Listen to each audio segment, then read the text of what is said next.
Today's a big day. I will be saving seeds finally for my Landrace cucumber breeding project.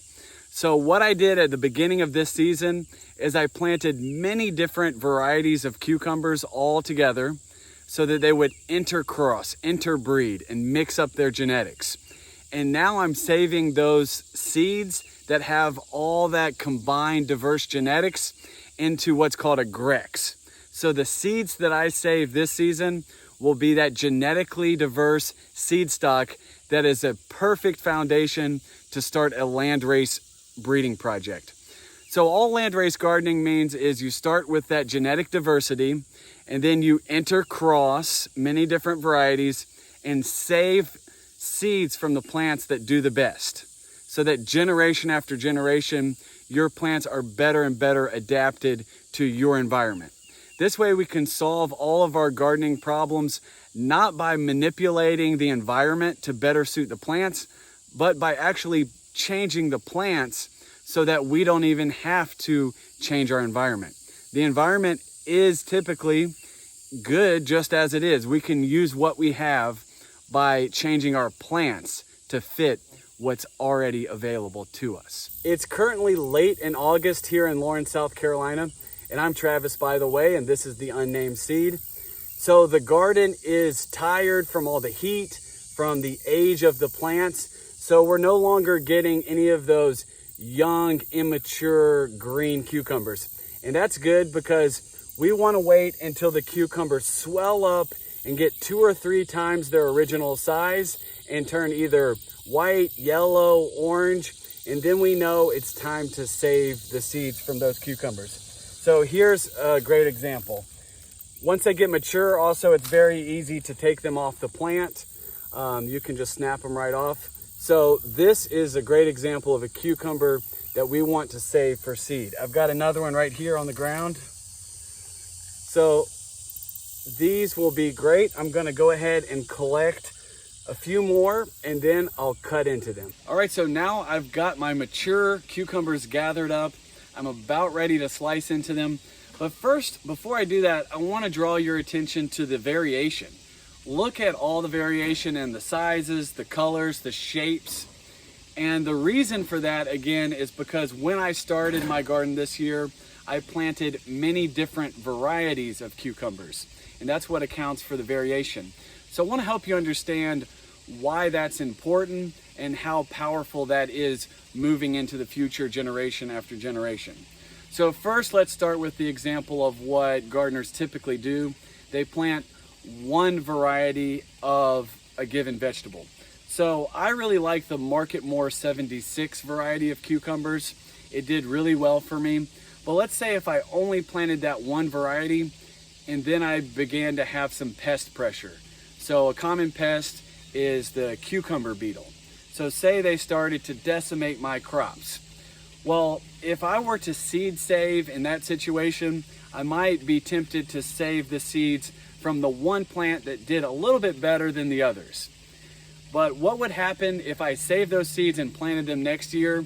They likely wouldn't do any better than all those other plants that got decimated by the cucumber beetles.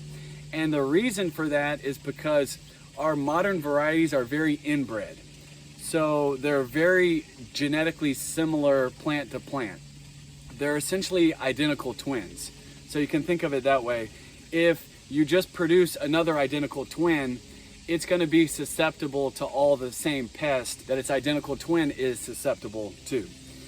On the other hand, if we start with a broad base of genetic diversity, we're reintroducing a genetic toolkit of many variations of how to respond to the environment.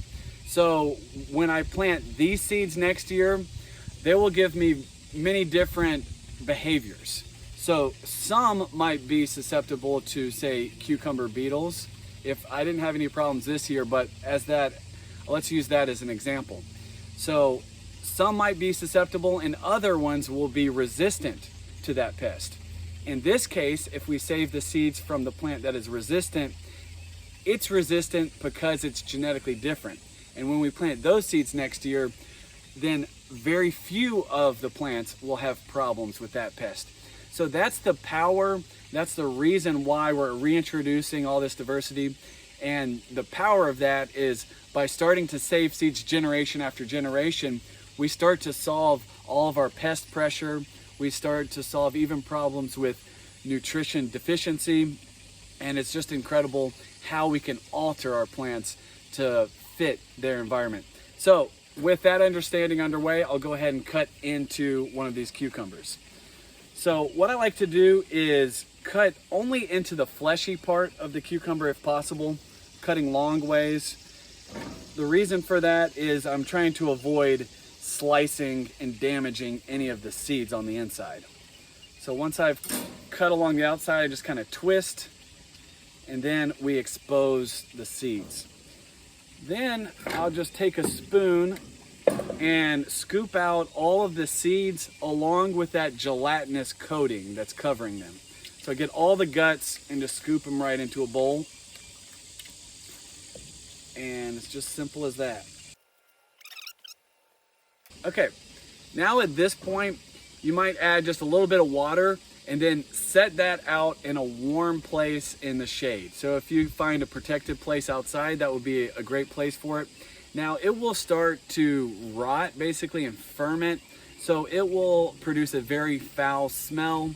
It will attract a lot of fruit flies. So you want to make sure you pick a spot to put this with that in mind. Then 4 or 5 days later, a mold will develop on the top of your seed mixture and it will stink something awful.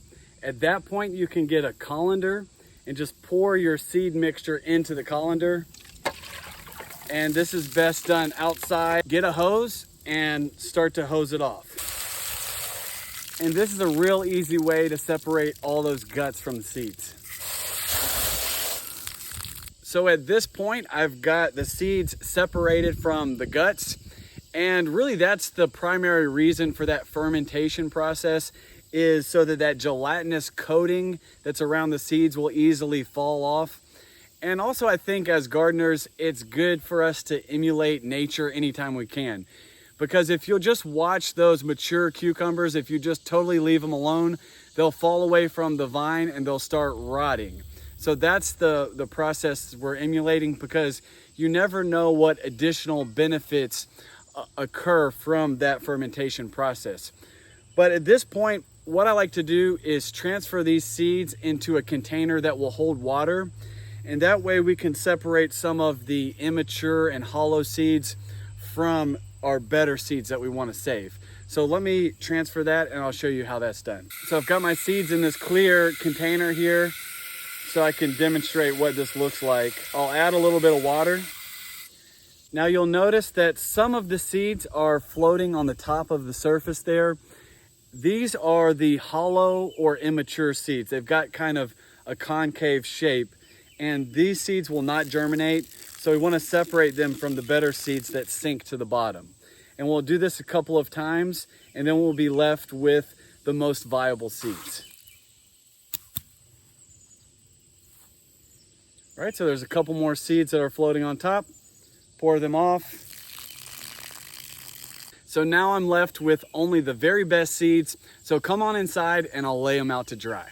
All right, so I'm back inside to get these seeds dried off. So pour your seeds through a sifter to get rid of that excess liquid, and then spread your seeds out onto some parchment paper. Make sure that you don't use paper towels, because that paper will get stuck on the seeds and it's nearly impossible to get off at that point. But I just try to spread them apart so that they're not clumping up together too much. And then I leave them out to dry for a couple of days. So now I've got the seeds dried and stored away safely for next year. But we certainly have had an abundance of cucumbers, both in the fresh eating cucumbers. We had more than 150 cucumbers in just one row. And we've got an abundance of seed. So I've got more than enough seed for my breeding project. So I thought it'd be cool to make these available to you. So I started a brand new Etsy page. You can look in the description below to find a link to that. So I'd invite you along with me in this journey of landrace gardening. So go to our store, and I'm making these cucumber seeds available to you. My wife is drawing some unique piece of artwork on each one of the seed packets. But what I'd encourage you to do is check out Joseph Lofthouse and his book, Landrace Gardening. Read that book over the winter, get your hands on some of these seeds, and plant these out in the spring. So by then you'll have a little more information about how to approach landrace gardening. And this Grex, this mix, will be a great place to start with your landrace gardening journey. And I'd love to see the pictures. Maybe you grow these out, show me the pictures. And when you save the seeds, maybe you can send some of the seeds back to me and I'll introduce them into the landrace to keep those genetics fresh and robust. So thanks so much for watching. This has been The Unnamed Seed. I'll see you next time.